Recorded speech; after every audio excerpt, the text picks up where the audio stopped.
Olá, igreja, como vai você? Que bom que você se conectou a mais um culto online.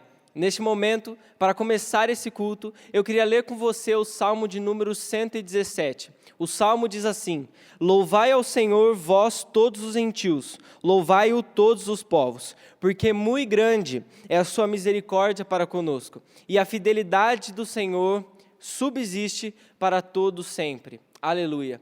Que nesse momento você possa se concentrar em adorar e engrandecer o nome do Senhor, porque Ele é poderoso para realizar infinitamente mais na sua vida. Amém? Feche seus olhos. Pai, nós louvamos e engrandecemos o Teu nome, Pai, porque o Senhor é poderoso. Senhor, nós queremos agradecer por todas as ricas bênçãos que o Senhor tem nos dado. E nós queremos louvar e engrandecer o Teu nome, porque o Senhor é grande. Assim, Pai, recebe o nosso louvor e a nossa adoração, Pai, como oferta de gratidão. Oramos gratos por tudo que o Senhor tem feito. Em nome do Senhor Jesus. Amém.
Aleluia, Senhor. Obrigada, Jesus. Obrigada, Senhor. Nós nos reunimos, Senhor. Nós nos reunimos em Teu nome, Jesus. Te glorificamos, exaltamos o Teu nome, Senhor. Aleluia.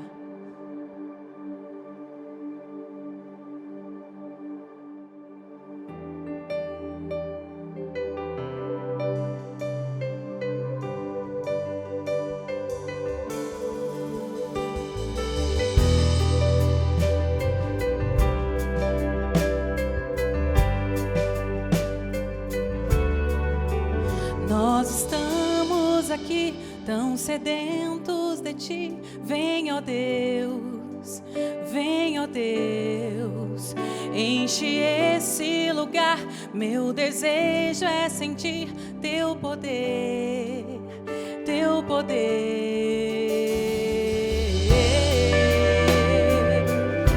Aleluia.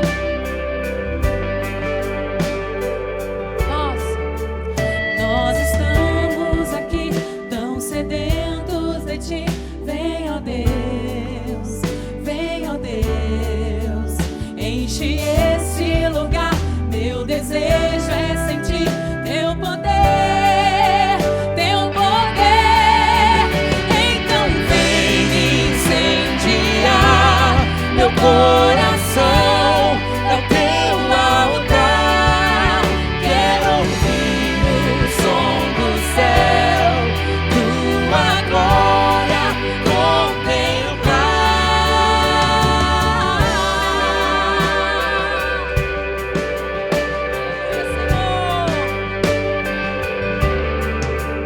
Nós estamos aqui tão sedentos de Ti. Vem, ó Deus, enche esse lugar. Meu desejo é sentir Teu poder, Teu poder. Então vem me incendiar meu coração, é o Teu altar. Quero ouvir o som do céu, Tua glória contemplar. Então vem me incendiar meu coração, é o Teu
glória ao teu nome, Senhor. Tu és o alfa e o ômega, o princípio e o fim. Te rendemos honra, glória, louvor para sempre, sempre. Tu és adorado nesse lugar, Senhor.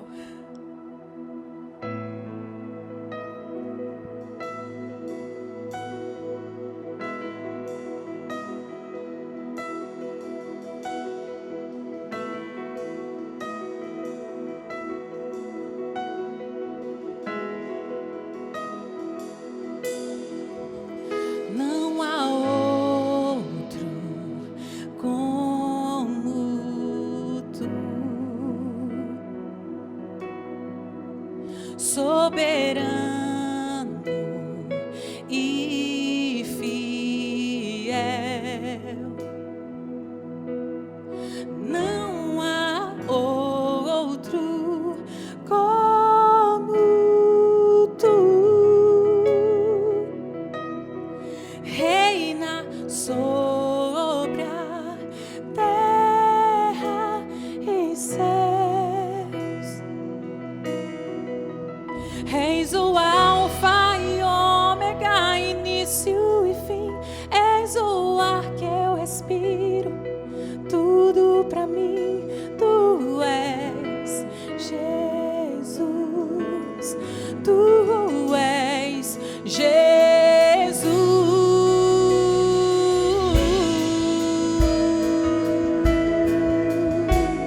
Não há outro, não há outro.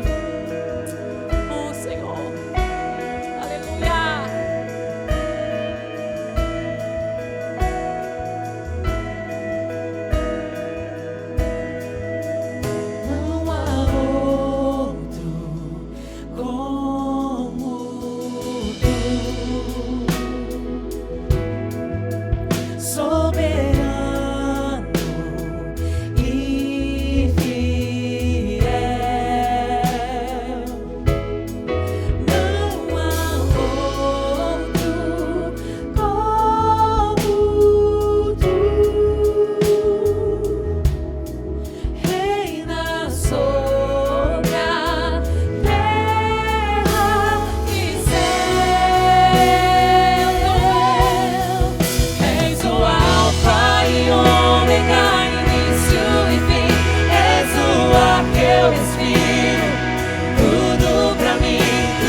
Início e fim, tudo pra mim, tudo pra mim. Tu és o alfa e ômega, início e fim, tudo pra mim, tudo pra mim. Tu és o alfa e ômega, início e fim, tudo pra mim, tudo pra mim. Tu és o alfa e ômega, início e fim, tudo pra mim, tudo pra mim. Tu és o alfa e ômega, início e fim, tudo pra mim, tudo pra mim. Tu és o alfa e ômega, início e fim, tudo pra mim.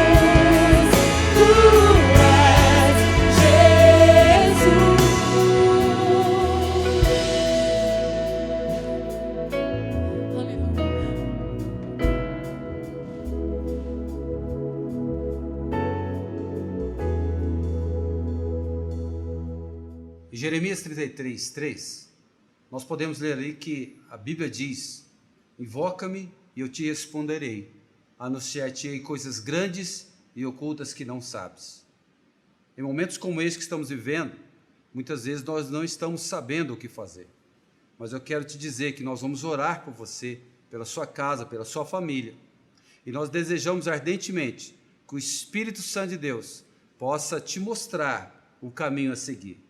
E eu quero lhe dizer que este caminho é um caminho do Senhor, que vem abençoar e ajudar a sua vida. Portanto, vamos orar em nome do Senhor Jesus.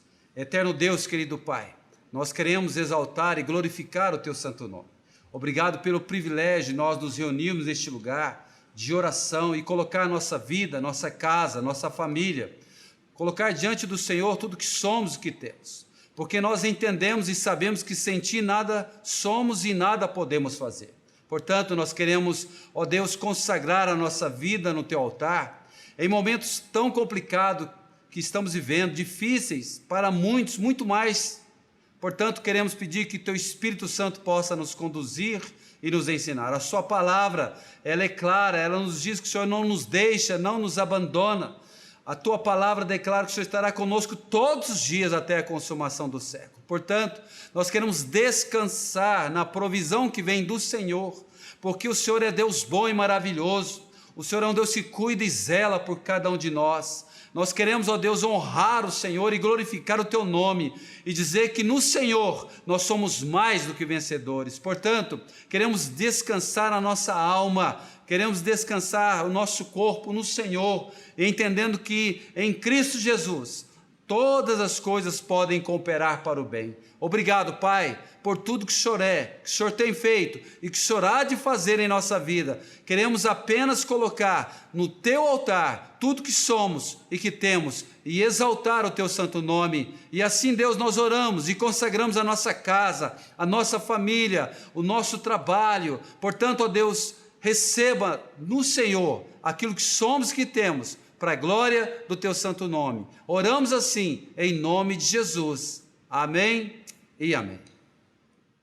Olá, igreja, tudo bem com você? Que bom que você se conectou a mais um culto. Nós esperamos que todos vocês estejam muito bem. Agora vamos continuar adorando ao Senhor com os nossos dízimos e as nossas ofertas. A Bíblia diz em Malaquias, no capítulo 3, versículo 10, tragam todo o dízimo à casa do tesouro para que haja mantimento em minha casa. E provem-me nisso, diz o Senhor dos Exércitos, senão abrirei as janelas do céu e derramarei toda sorte de bênçãos sobre vocês. Faça isso com amor e gratidão no seu coração. Lembrando que você pode realizar esse processo pelo nosso aplicativo e também pelo QR Code que ficará disponível na sua tela. Fique agora com as informações.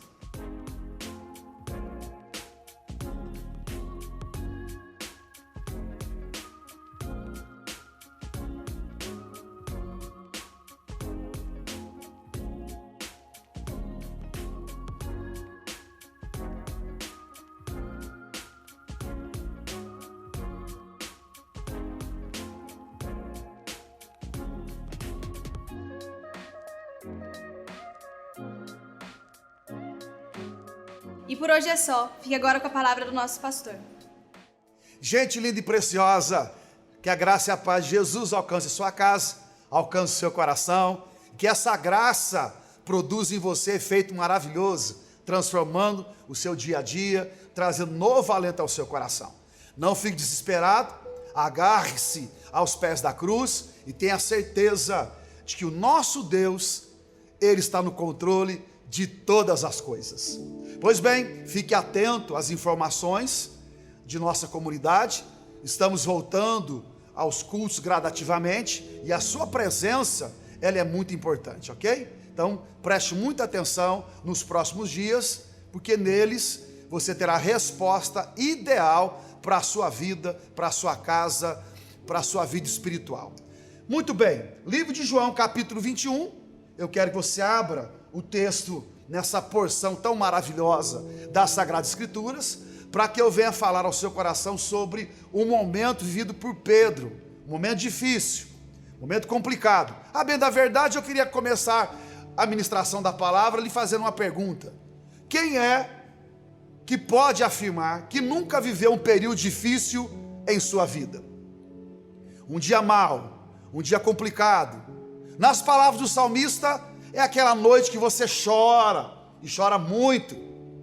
Paulo, quando falou sobre esse dia, ou esse período ruim, o classificou dizendo o dia mau, falou à igreja aos Efésios, capítulo 6, nos dando uma recomendação sobre qual deveria ser o nosso procedimento quando esse dia mau surgisse.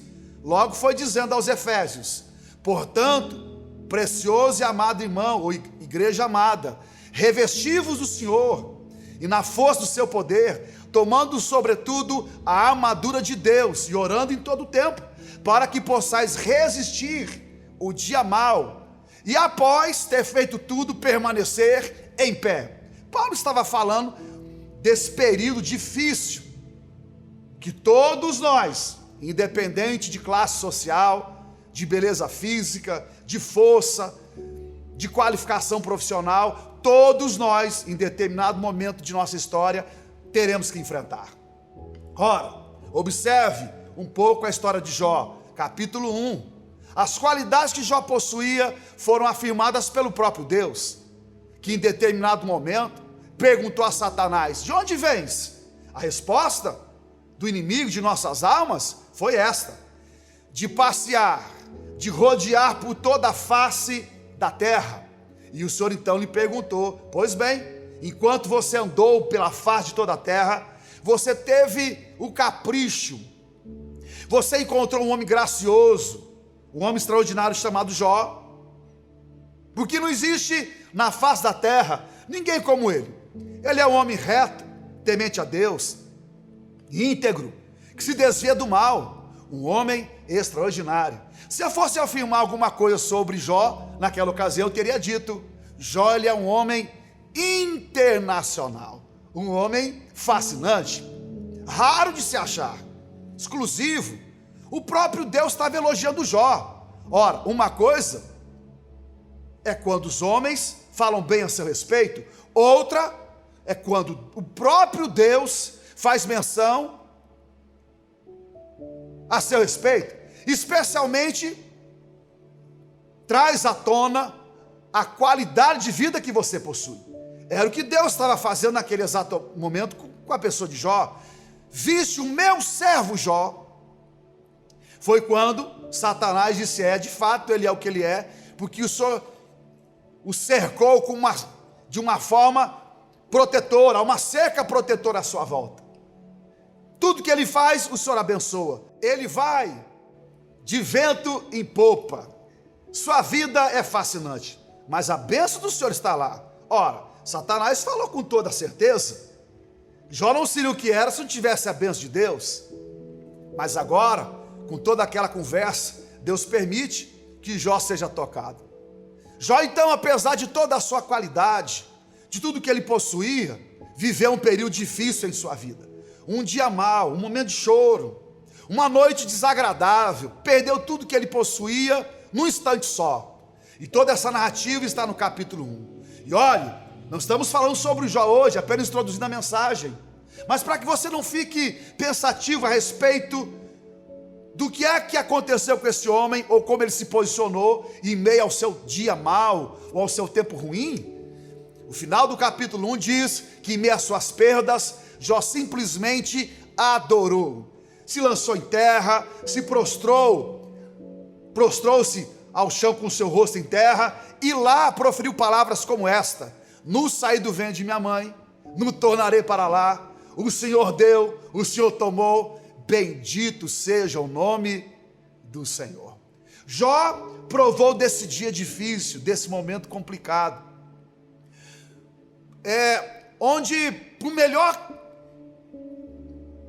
que ele fosse, com as suas muitas qualidades, ditas pelo próprio Deus, por melhor que ele fosse, ao final daquele período, daquele dia, as coisas não deram certo.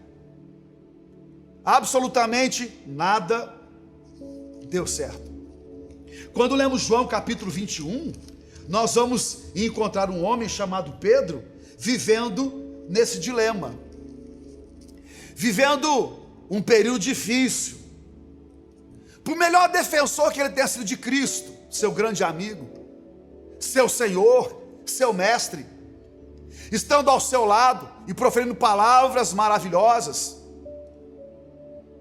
Por maior que tenha sido o seu compromisso com a fé em dado momento, toda a qualidade que ele possuía não sucumbiu perante as adversidades da vida. Jesus está sendo crucificado, ou melhor, ele vê Jesus sendo crucificado. Naquele momento de julgamento, de condenação injusta, ele não suporta o peso da situação e nega a pessoa de Jesus Cristo antes que o galo cantasse, e o faz 3 vezes seguidas. A situação é tão pesada que no livro de Lucas, capítulo 22, versículo 12, você encontra essa narrativa. Pedro, retirando-se dali, após ter negado o Senhor Jesus, chorou amargamente, enquanto Jesus era humilhado, enquanto ele era torturado. Pedro vivia essa noite sombria, esse período de choro amargo. E quando entramos no capítulo 21, Jesus tinha sido crucificado, Pedro estava no mar da Galileia com alguns discípulos, quando ele decide pescar, versículo 3. Então Simão Pedro disse-lhes: vou pescar.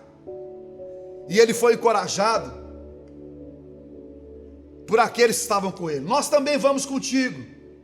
Saíram, entraram no barco, mas diz no final do versículo 3: naquela noite nada pegaram, naquela noite nada apanharam. Por maior que fosse a dedicação de Pedro, a Bíblia diz que ele foi encorajado. Por maior que fosse o encorajamento, por maior que fosse a sua experiência como pescador, por mais força que ele tenha, por maior força que ele tenha colocado no exercício do trabalho, tudo isto não resolveu, não ajudou em nada. Depois de tanto trabalho árduo, tanta dedicação, o resultado final saiu. Naquela noite não apanharam nada,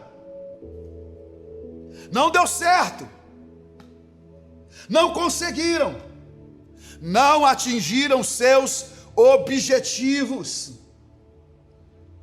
Naquele exato momento, se alguém tivesse questionado Pedro, esperando um retorno positivo, o que é que Pedro afirmaria? O que ele diria? Diria exatamente essas palavras: não deu certo, não consegui, apesar de todo esforço, não superei os obstáculos, não funcionou. Queridos e amados irmãos, por mais estranho que possa parecer ao seu coração, quando você observa a negativa de Pedro com relação à sua pescaria, não dando certo, a situação é mais comum do que se possa imaginar. Se não, observe alguns exemplos. Ela é comum para o pai de família, que sai cedo de casa, com os seus currículos nas mãos. Ele vai bater de porta em porta, ele sabe quão necessário é o seu esforço naquela ocasião, especialmente porque atrás de si existe uma família, filhos esperando o retorno positivo, uma esposa apreensiva, e ele precisa defender a sua casa, defender a sua estrutura familiar. Ele precisa jogar a rede e pescar, e a rede não pode voltar vazia. Ele passa em várias empresas, ele fala com vários amigos, ele tem potencial, ele é um homem formado, um grande acadêmico, Os seus diplomas falam por si só. Sua experiência profissional é extraordinária. E ele trabalha incansavelmente jogando rede, puxando a rede. Mas a cada momento de esforço, onde ele puxa a rede de volta, ela vem vazia. Ao final do dia, ele limpa a sua rede, ele guarda os seus instrumentos, ele pega o seu material, o seu estojo, o seu computador, ele guarda no carro e ele faz o retorno para a sua casa, ensaiando as respostas que ele precisa dar à sua família, que ansiosa aguarda por uma notícia boa. Quando ele chega em casa, os ombros cabisbaixos, o olhar de alguém que anuncia a derrota. No entanto, os filhos vêm correndo, ansiosos, e pulam sobre ele. Papai, como é que foi? Como é que foi a pescaria? Como é que foi o trabalho? Alguma novidade? E ele precisa, mais uma vez, ter forças para dizer, para responder, quando a alma queria se manter em silêncio, quando queria se esconder em algum lugar, quando queria fugir, porque o momento não é bom. Ele pausadamente, de forma constrangida, se sentindo um fracasso total, simplesmente afirma: preciosa esposa, não deu certo, amor, não funcionou. A situação é mais comum para aqueles que trabalham na área da saúde, os profissionais que estão na linha de frente, tratando de pessoas que não conhecem, mas que em sua grande maioria são amadas por suas famílias ou por seus familiares. Eles estão lá, cuidando de um avô, de um pai, de um filho, lutando pela vida daqueles que nós amamos.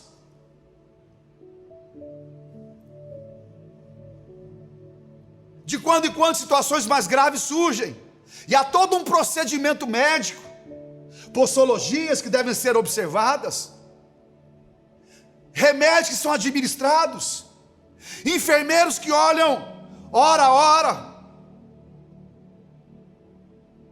se existe algum tipo de melhora, se o respirador em que o paciente foi colocado está surtindo o efeito necessário, se o antibiótico está fazendo com que aquele homem se levante. E a família vive nessa expectativa, e ela ora, e ela luta, ela espera que com o passar das horas, aquela pessoa tão preciosa que luta pela vida, reaja, que ela melhore. A visita está marcada, a família chega, e o heróico médico surge, ensaiando ou pensando em como vai explicar como é que foi a pescaria, como é que foi a noite, como é que foi a vigília pela madrugada, lançando a rede, esperando o balançar das águas, ou um peso na rede que denunciava mudanças. Mas a cada momento que passava, a situação só piorava, ou trazia consequências mais graves, trazendo consequências mais graves. Ao conviver com a família, naquela ansiedade por uma notícia boa, ele simplesmente aparece, constrangido, entristecido. O médico precioso, a enfermeira, simplesmente anuncia: não pegamos nada, trabalhamos muito, mas não há nenhum tipo de mudança, não deu certo, vamos tentar outro tipo de medicamento, nada funcionou.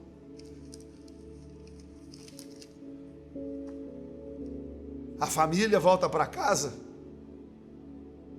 entristecida e profundamente preocupada. A situação mais comum que a gente possa imaginar. Para os filhos que lutam corajosamente para que os seus pais não desistam do casamento, da vida, da casa, de Deus, de tudo aquilo que eles entendem que tem valor. Filhos preciosos que são gigantes em meio a pais que deixaram de ser uma referência. Lá estão esses meninos que são fortes, essas meninas que são maravilhosas, orando pelos pais, chorando por eles, jejuando. E muitas vezes nesse processo de ajudá-los a se levantarem, são duramente oprimidos dentro de casa, questionados em sua fé, colocados para baixo, mas eles não desistem.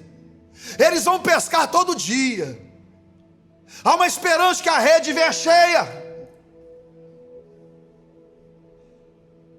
Mas a bem da verdade, em que em muitas ocasiões, ao final do dia, após tanto esforço e dedicação, após tanto trabalho corajoso, enfrentando as intempéries, a volta, tempestades, ventos fortes, eles colocam a cabeça no travesseiro e choram copiosamente, o choro solitário, sem que ninguém veja. Eu sei que eu falo com você, moço, menina, que luta pelo seu pai, pela sua família.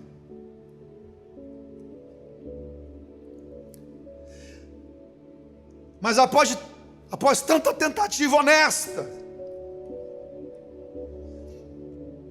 você chegou à conclusão que não deu certo. Não apanhamos nada. Não há mudanças. As redes continuam vazias. Apesar de todo esforço. E quando essas coisas vão acontecendo com cada um de nós, sentimentos vão nascendo, eles vêm à flor da pele, eles têm a tendência de questionar a nossa fé, questionar o nosso Deus. Anos atrás, quando uma irmã de nossa igreja perdeu o casamento, nós acompanhamos o processo. A família que não era cristã se aproximou dela e fez essa pergunta: onde está o seu Deus? Aquela preciosa irmã me procurou e no aconselhamento ela dizia: pastor, essa é a pergunta que o mundo faz quando nós enfrentamos noites sombrias, onde pescamos, jogamos a rede, com uma expectativa enorme de que ela venha cheia, trazendo esperança à nossa vida, mudando o nosso destino. Mas depois de tanto esforço, a pergunta que estão fazendo é: onde está o seu Deus? Porque nada deu certo. Quando situações vão acontecendo e os questionamentos estão por lá, a nossa fé começa a ser golpeada. Sentimentos novos vão surgindo. O medo aparece, especialmente do medo daquilo que pode acontecer a partir daquele momento. Mas não é só o medo que surge. Brota em nós um sentimento enorme de incapacidade, associado à inutilidade. Essa condição, se eu não tiver cuidado, e nem você, ela pode nos levar a desistir de tudo, nos levando ao pensamento de que não vale a pena lutar por mais ninguém, não vale a pena se levantar pelas manhãs, e nem de dobrar os joelhos pelas noites, porque a rede continua vazia, apesar de todo esforço. Associado com medo, incapacidade, inutilidade, surge um gigante enorme, que rouba a nossa alegria, que nos julga, que nos põe na lona, que é a frustração. A frustração, ela é irmã gêmea da tristeza. Produz em nós sensações terríveis e horrorosas. É a emoção que surge quando algo que se esperava muito acabou por não acontecer. Isso fala da expectativa que tínhamos, que foi frustrada. Expectativa que temos quando oramos a respeito da salvação do marido e pela fé aguardamos a sua conversão, mas ela demora a acontecer. Expectativa que temos com relação aos filhos ficarem livres dos vícios, da má conduta profissional, da pornografia, mas a cada minuto que passa, eles ficam mais presos a esse mundo que a gente podia imaginar. Expectativa que temos da porta de emprego se abrindo, operando uma situação melhor no dia a dia de nossa casa. Mas elas não acontecem, a frustração vem, a tristeza surge, nada aconteceu, absolutamente nada. E quando as coisas não estão dando certo, quando a noite é sombria, a tendência da grande maioria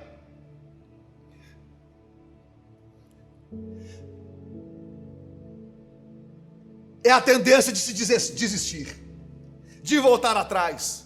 São poucos aqueles que têm a resiliência, a capacidade suficiente para suportar momentos como este.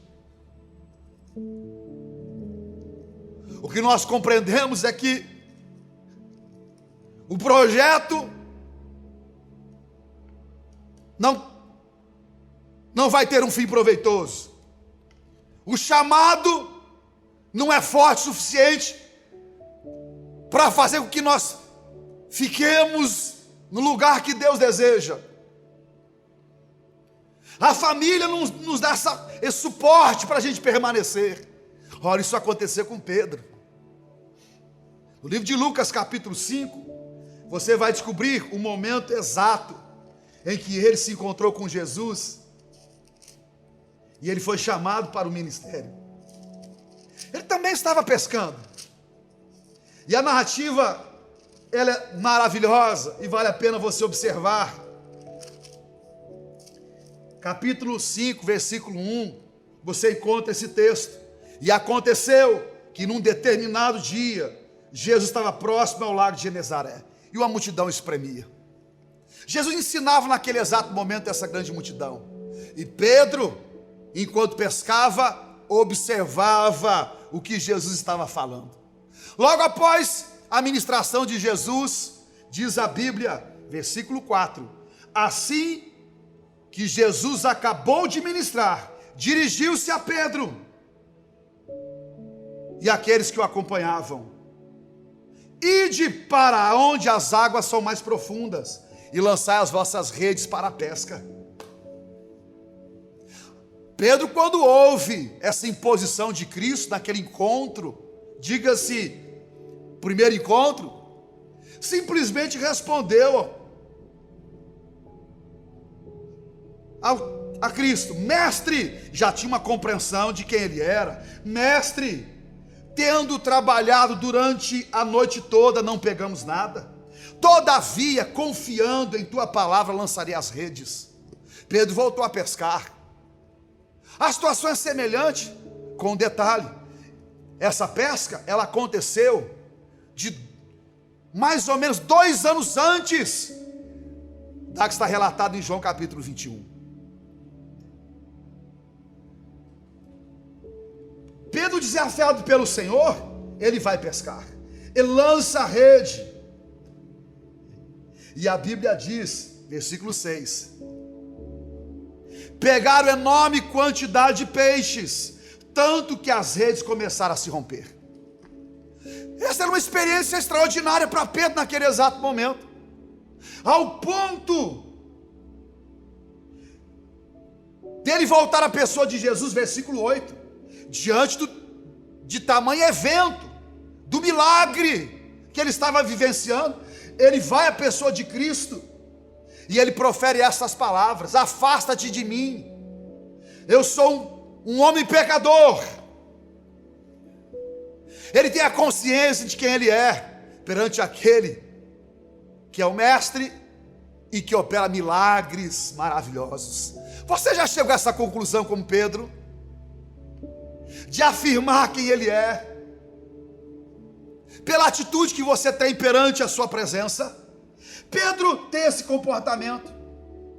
E à medida que Jesus trata com Pedro naquela ocasião, ele diz, versículo 10: não tenhas medo. A partir deste momento, tu serás um pescador de vidas humanas. Versículo 11: então eles arrastaram seus barcos para a praia, renunciaram todas as coisas e seguiram a Jesus. Pedro teve esse começo tão maravilhoso, tão majestoso com Cristo. Já no início de seu chamado, seu coração é profundamente provocado com um milagre nessa proporção. E ele anda com o Senhor e tem dias maravilhosos. Acontece que uma noite difícil chegou. Ele nega o Senhor, ele vê Cristo ser crucificado, e agora, com o chamado dessa proporção, tendo experiências maravilhosas que falam dos últimos anos, Pedro não suporta. Absolutamente. Nos parece, ao ler João capítulo 21, que mais do que voltar a pescar, porque era uma questão de sobrevivência, Pedro faz porque naquele exato momento o futuro se tornou incerto. O passado, especialmente os últimos dias, falavam de tristeza, e no presente a sua alma doía. Pedro volta a pescar, como se dissesse: a vida precisa prosseguir. À noite existe o choro, mas a vida precisa prosseguir. E o que é curioso, quando você encontra Pedro retomando as rédeas de sua vida, quando volta a pescar, é que a situação não melhorou. Muito pelo contrário, ela só se agravou. Depois de tanto esforço, qual foi o resultado? A Bíblia diz, capítulo 21, versículo de número 3, está lá: não apanhamos nada. Até naquilo que ele era bom, que ele era perito, até naquilo que ele sabia lidar e muito bem, não deu certo. A situação foi de mal a pior. Você já parou para pensar que apesar de todo esforço empregado, e agora, devido à gravidade da situação, assumindo o controle de tudo, e em vez de melhorar a situação, ela ainda pode se agravar? Foi justamente isso que aconteceu. E dentro desse contexto, olhando para a vida de Pedro, me surge uma pergunta. Eu fico imaginando em como seria a vida de Pedro quando ele resolvesse se apresentar à sua família, à sua sogra, aos seus amigos, especialmente quando colocasse seu barco de lado. Que resposta daria? Como enfrentaria as pessoas? Que argumento ele usaria? Agora veja muito bem, as coisas não terminaram assim, numa noite de choro. Absolutamente. Antes que as coisas piorassem, além daquilo que Pedro já enfrentava, em determinado momento a sua vida é amplamente mudada, restaurada. Se não, observe, versículo 17 do capítulo 21. Ele está falando com a pessoa de Jesus Cristo. Um novo encontro surge, e nesse encontro, o Senhor Jesus lhe faz perguntas. O versículo 17 diz que pela terceira vez o Senhor se dirige a ele: Simão, filho de Jonas, tu me amas? E Pedro, angustiado em sua alma, em razão de já ter respondido em outra oportunidade, naquele encontro, responde novamente: Senhor, tu conheces todas as coisas e sabes que eu te amo. Jesus então lhe deu uma direção nova, lhe apontou o caminho novamente, reafirmou o seu chamado, aquele que havia acontecido há 2 anos atrás, num passado recente. O Senhor simplesmente ponderou, entrou no coração de Pedro e lhe disse: apacenta as minhas ovelhas, cuida do rebanho. Como se dissesse a Pedro: Pedro, eu sei que o momento é difícil, que o seu momento é delicado, mas Pedro, não se renda às aparências, não desista em função do momento, não ande por vista, Pedro, ande por fé. Pedro, entenda, eu continuo sendo o mesmo, e como você bem disse, conheço todas as coisas. Olha, querido, por melhor, por pior que seja a sua noite, saiba que Deus lhe trará um novo amanhecer, um novo encontro glorioso Ele já preparou entre você e Ele. Pedro está tendo esse encontro, e agora a sua vida é restaurada. A comunhão com Cristo é restaurada. A vida de Pedro é arrumada. A partir desse ponto, não havia nada para que ele pudesse se envergonhar. A traição foi tratada, o abandono, a frustração, tudo foi tratado nesse encontro. Apacenta as minhas ovelhas. E tudo isso ocorreu a partir do encontro com um homem fascinante, um homem de Nazaré, um homem glorioso, extraordinário, que sabe todas as coisas,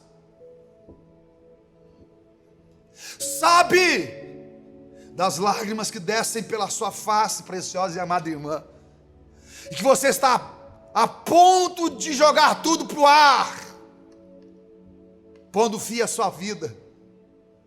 Sabe, menina, que você está pronta a desistir da sua pureza, da sua juventude, da sua santidade, por causa da pressão do noivo, do namorado, que todo dia pede para que você se entregue a ele antes do casamento. E você ama tanto esse moço, e o aperto é tão grande na sua alma, que você pensa em entregar o seu coração, sem cuidado algum, aos homens que não honram ao Senhor.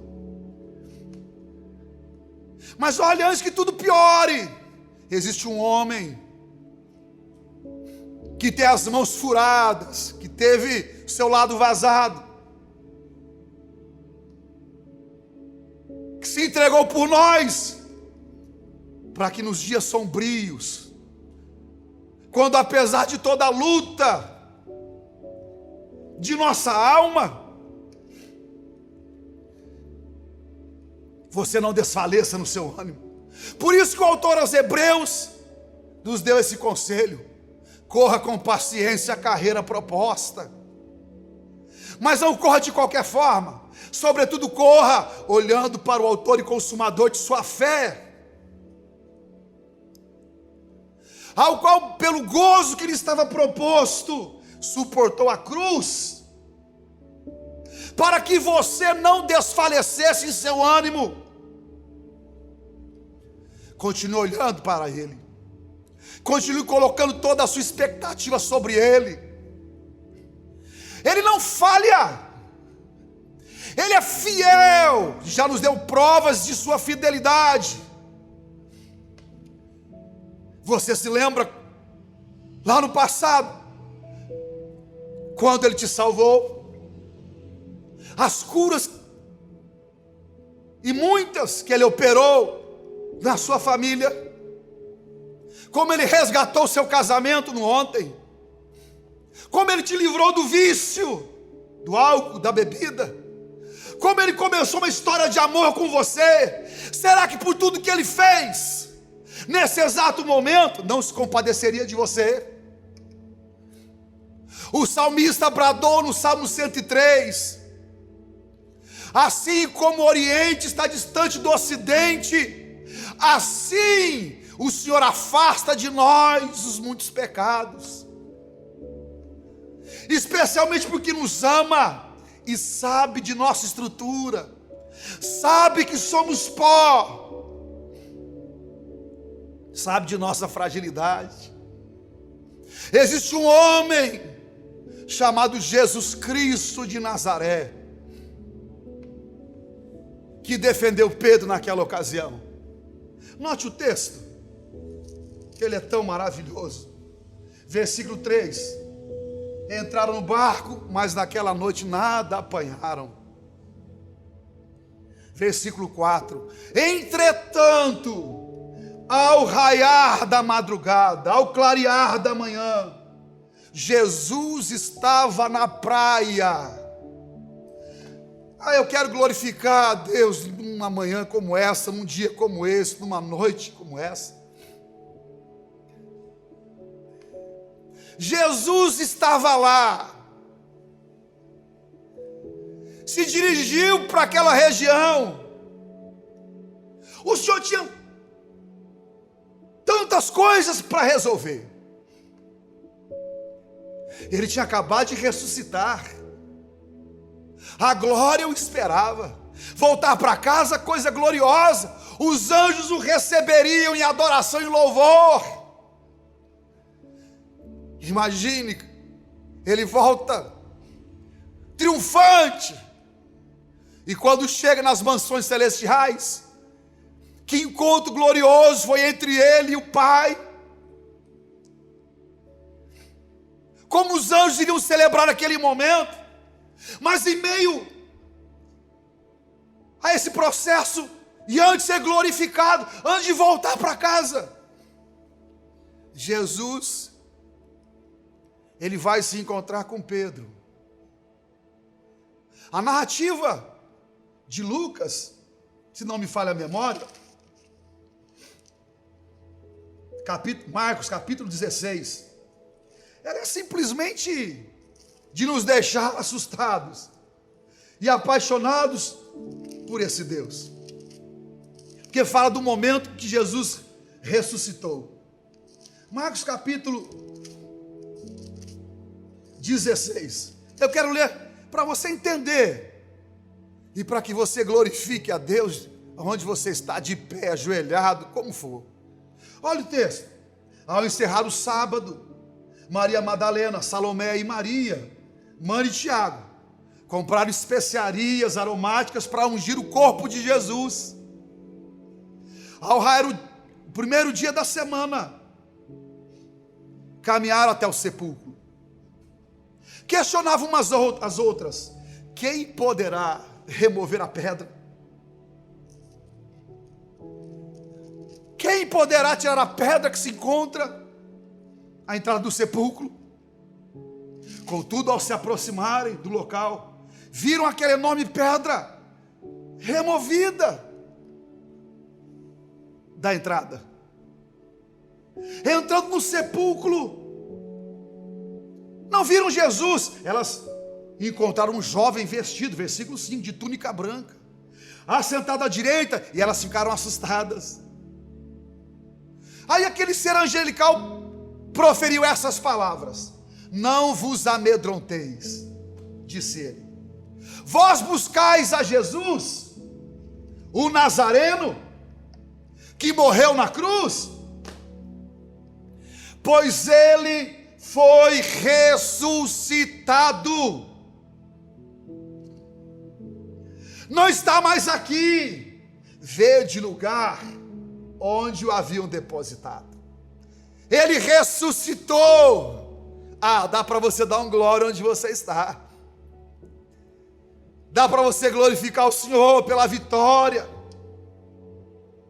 Ele ressuscitou. E o anjo, após trazer anúncio tão significativo àquelas mulheres, ele diz, versículo 7 aqui, que é importante: agora ide, dizei aos discípulos dele. Aí eu fico imaginando, o anjo vem trazendo a notícia, fale aos discípulos dele. Quem sabe uma pausa, um sorriso nos lábios daquele ser angelical, e ele então sentencia: avise os discípulos e a Pedro, que ele está indo adiante de vós para Galiléia. Lá vós o vereis, assim como ele vos predisse. Avisem a todos e a Pedro.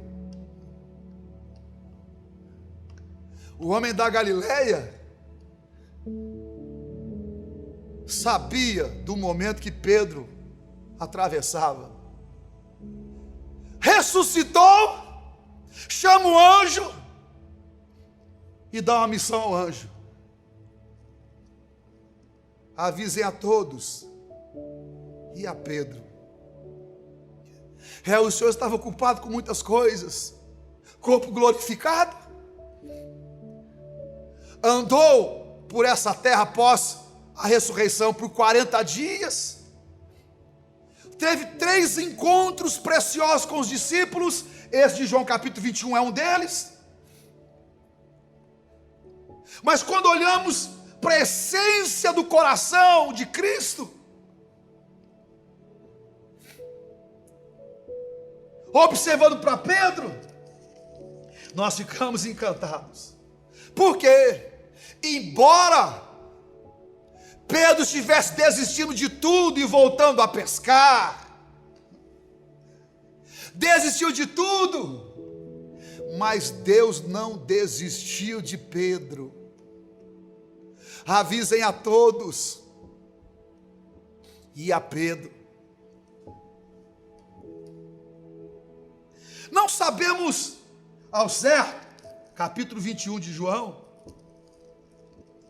há quanto tempo Jesus se encontrava na praia, aguardando, esperando. Pedro pescando pela madrugada, e o Senhor montando vigília. Eu quero acreditar que ele estava lá, observando pela vigília da noite. A Bíblia diz que ao clarear da manhã, ele estava na praia, prontinho para recepcionar o frustrado Pedro, prontinho para abraçar quem não estava dando certo, pronto para incentivar quem tinha desistido, pronto para pôr no braço quem precisava ser carregado.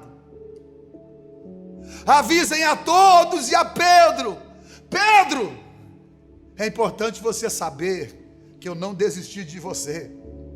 Especialmente eu vim aqui para cumprir aquilo que eu havia dito. Vá para Galiléia, eu vou me encontrar com vocês. Eu quero que você saiba que eu não mudei, eu continuo sendo fiel.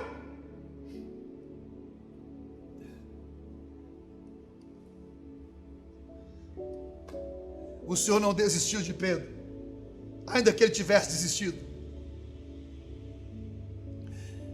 Ele estava lá. E o que é curioso é que o momento deles era um momento tão complicado, que a Bíblia diz no versículo 4, que os discípulos, Jesus estava lá na praia, mas eles não perceberam que era ele. É assim mesmo. A noite pode ser tão dura. Cristo pode estar até perante os nossos olhos. Mas a dor da alma é tão grande que nós já não conseguimos enxergá-lo, embora ele esteja presente.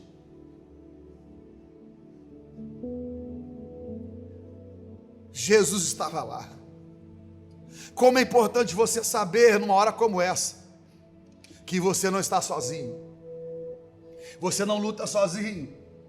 Ainda que você se sinta assim a maior parte do tempo, sem conseguir fazer a leitura exata de que Ele está presente. Ele está e você não consegue perceber. Quero lhe dizer que nós não vivemos por sentimentos, nem por emoções, mas por fé. E a nossa fé, e em nossa fé, Ele já nos prometeu que estaria conosco todos os dias de nossa vida, até a consumação dos séculos. Ele vai estar conosco quando o seu filho chorar pela primeira vez. E isso aconteceu quando ele nasceu. Mas ele vai estar contigo quando o seu filho partir, vítima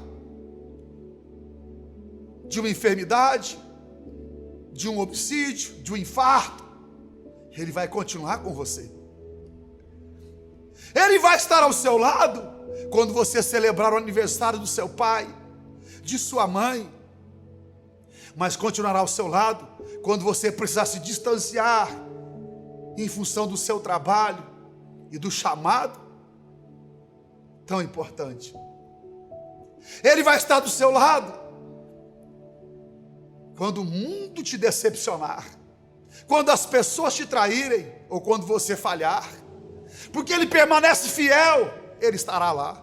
Você nunca vai estar sozinho. A noite pode ser escura, mas ao romper da manhã, Jesus estará na praia te esperando, te aguardando e lhe dizendo: Pedro, eu não te abandonei. Eu estou contigo todos os dias de sua vida.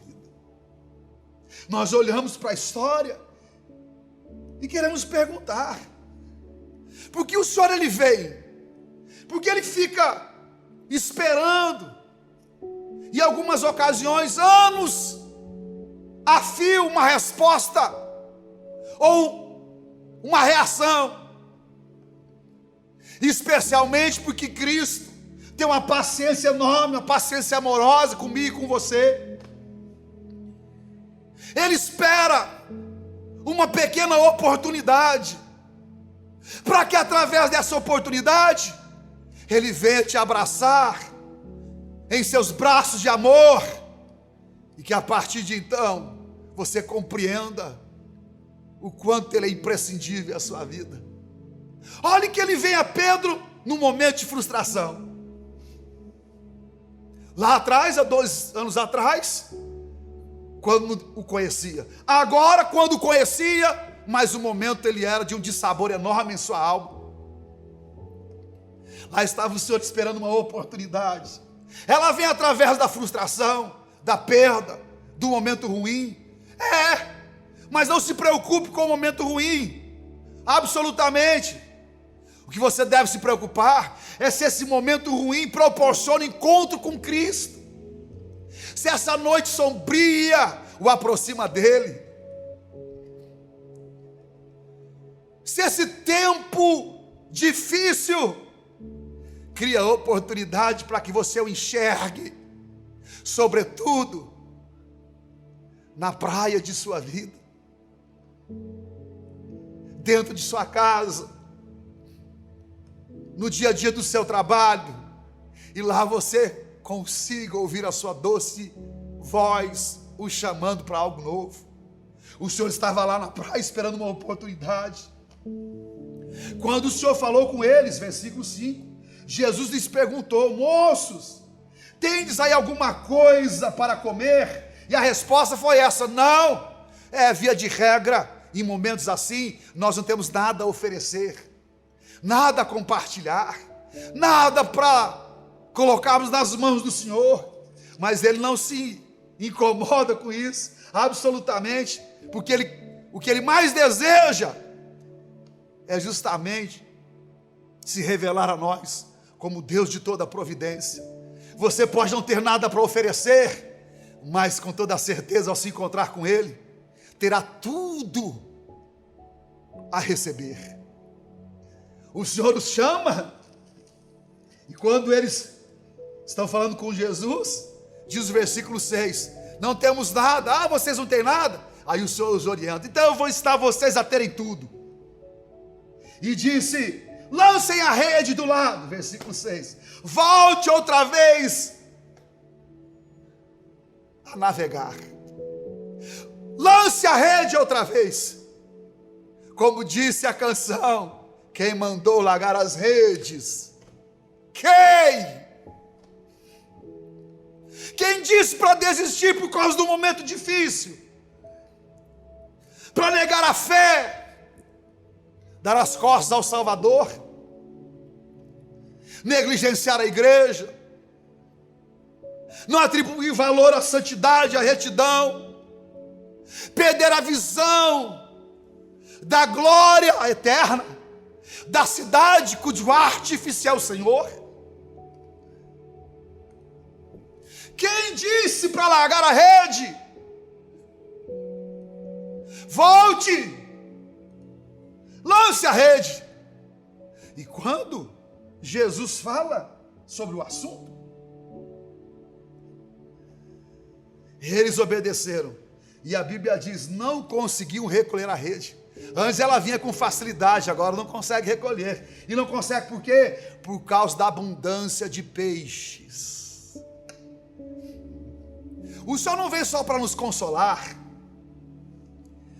Ele não está só esperando uma oportunidade para tratar conosco. Quando Ele vem para nos revelar que sem Ele a nossa vida fatalmente não dará certo. Você pode até tentar tomar as rédeas pelas suas mãos, mas a pescaria vai redundar em nada. Mas quando Cristo é inserido em nossa vida, as redes vêm cheias.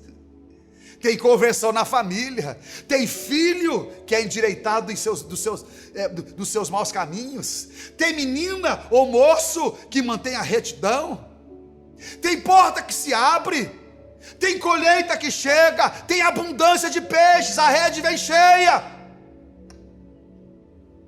porque é o cuidado do bom pastor, daquele que supre tudo e que nos abençoa.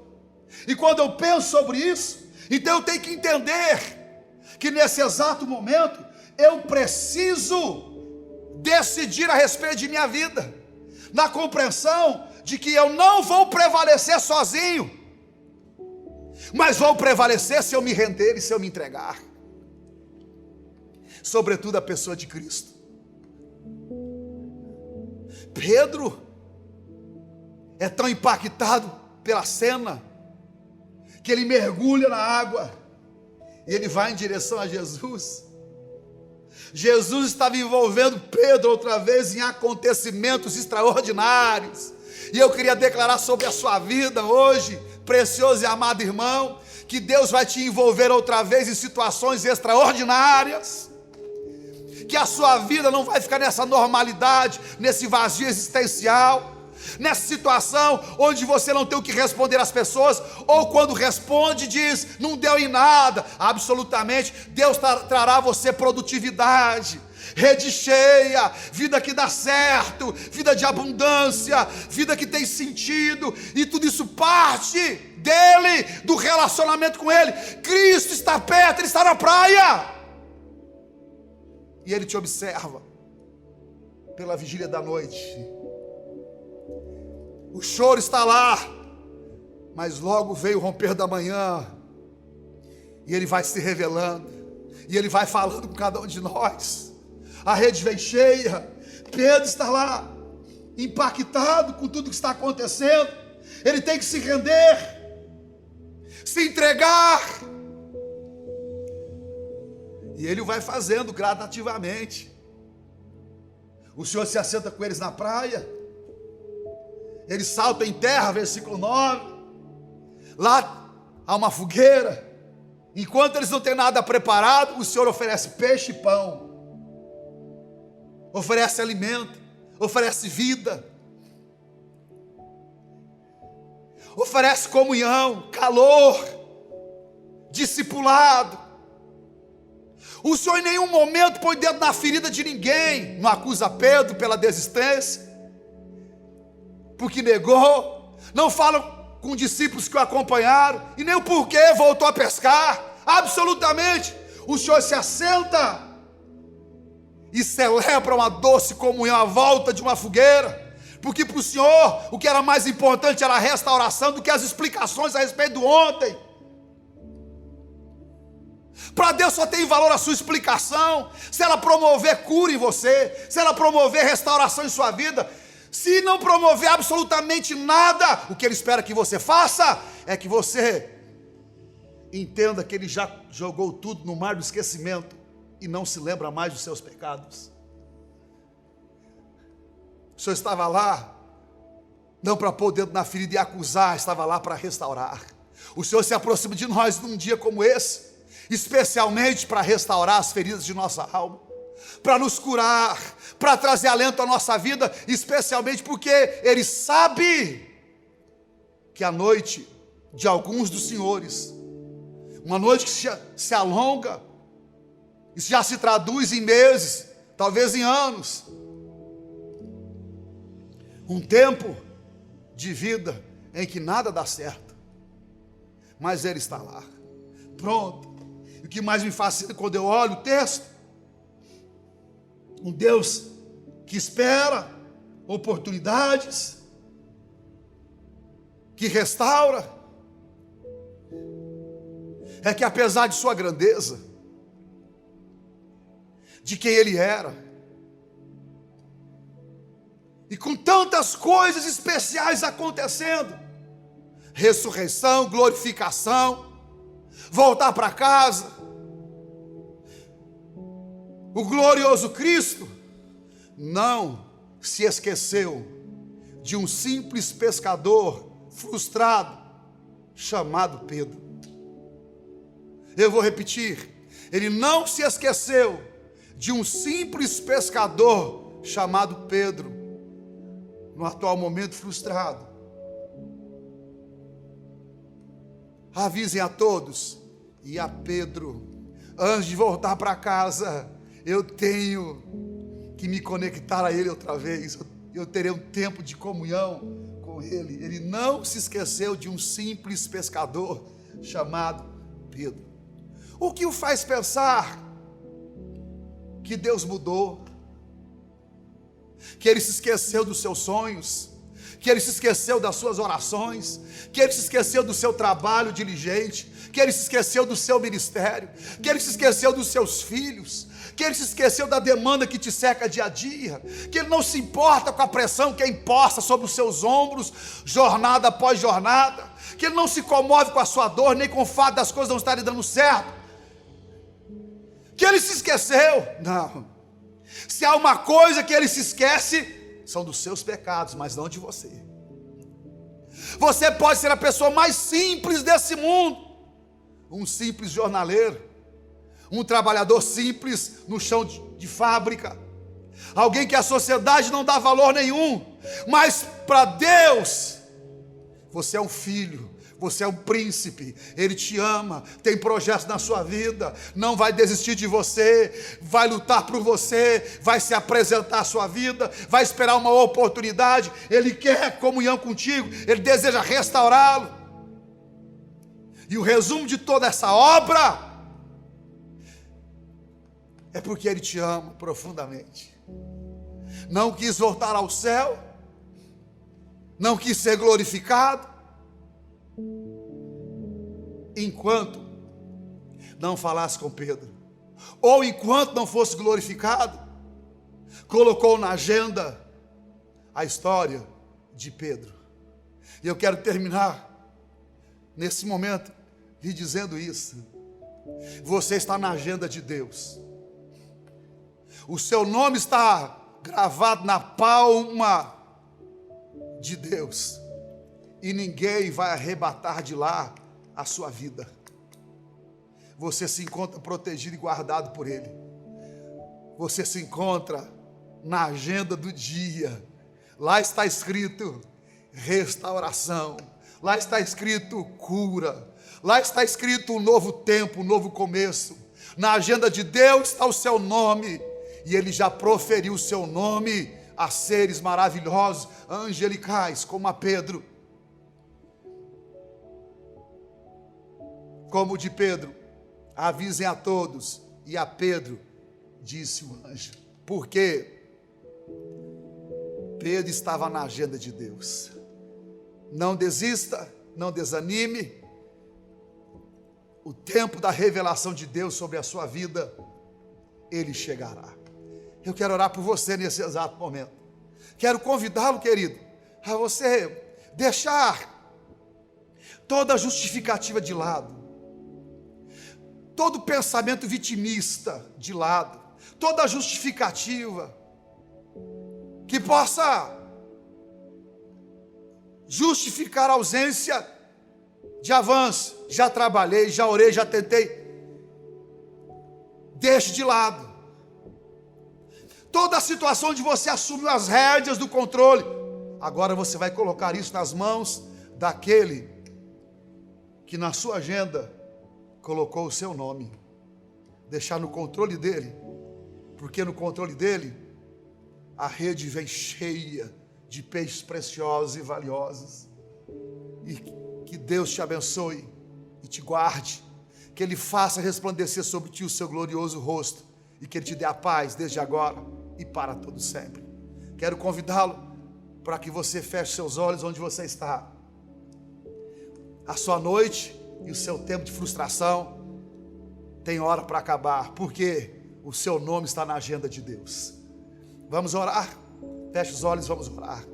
Senhor Deus e amado Pai, nós te glorificamos, te exaltamos nessa hora, pela tua bendita, poderosa e gloriosa palavra. Ah, Senhor, como ela faz bem a nossa alma, como ela é instrumento de edificação à nossa vida. Que essa palavra seja introduzida no coração do teu filho e de tua filha, nesse exato momento, na casa desse moço, dessa moça, que eles olhem com o coração cheio de esperança, pelo amanhã que o Senhor preparou para cada um deles. Abençoa o lar do teu filho e da tua filha. Seja sobre cada um que ouve a tua palavra e que eles sejam transformados por ela, para a glória, honra e louvor do teu santo, bendito e poderoso nome. Assim nós abençoamos o lar do teu filho, da tua filha, e declaramos a vitória do teu servo, na autoridade que é no nome de Jesus Cristo. Seja curado, abençoado, em nome do Pai, do Filho e do Espírito Santo de Deus. E a Ele a glória, a honra e o louvor para todos sempre. E eu, se fosse você agora, querido, mais do que nunca nesse culto de adoração, não dá para você falar para quem está do lado, é evidente, mas dá para você escrever. Escreva aí: o seu nome está na agenda de Deus. Escreva para alguém ler: o seu nome está na agenda de Deus. Não desista, o seu nome está na agenda de Deus. Eu, se fosse você, usava agora essa expressão, criava uma hashtag, tirava uma foto de um amigo que você ama, de alguém da sua casa, punha a foto dele e escrevia embaixo: não se desespere, porque o seu nome já está na agenda de Deus. Faça isso durante essa semana, escreva, divulgue a palavra. Esse é o seu trabalho agora, de ser um evangelista pelas mídias, de compartilhar a palavra, de fazer bem ao próximo. Faça isso agora com muito carinho, com muito zelo, porque Deus quer alcançar aqueles que já desistiram, que estão ficando pelo caminho. Mais uma vez, que Deus te abençoe, em nome de Jesus. Em breve nos veremos, e o nosso coração, tendo esse Deus, gente, Se Deus tão maravilhoso, tão glorioso, não há motivos para nos desesperarmos. Fiel é o nosso Deus, fiel é o que vos chama, o qual também o fará. Mantenha o seu coração em pé, sua alma aprumada e prossiga para o alvo que Deus preparou para a sua vida. Isolados sim, desconectados não. Na agenda de Deus, o seu nome está escrito. Deus te abençoe em nome de Jesus. Beijo.